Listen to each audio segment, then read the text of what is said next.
Le Premier ministre israélien, Benjamin Netanyahou, a déclaré que ses forces allaient prendre le contrôle de toutes les zones de la bande de Gaza et qu'Israël agirait pour éviter une famine en levant le blocus d'une semaine sur l'aide, bien qu'il ait précisé que les ressources autorisées seraient minimales.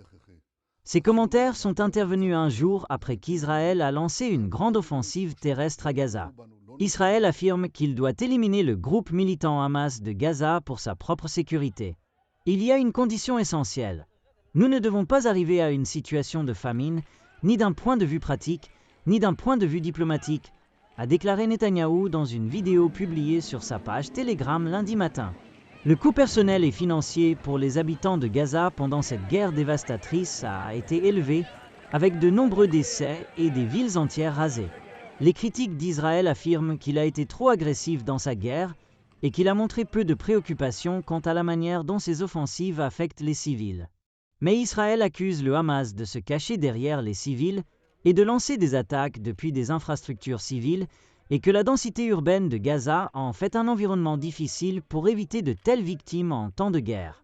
Netanyahou a accepté un nouveau plan développé avec les États-Unis, selon lequel des entreprises américaines distribueraient l'aide via des points de distribution sécurisés par l'armée israélienne. Il a accusé le Hamas d'avoir pillé l'aide précédemment distribuée dans l'enclave.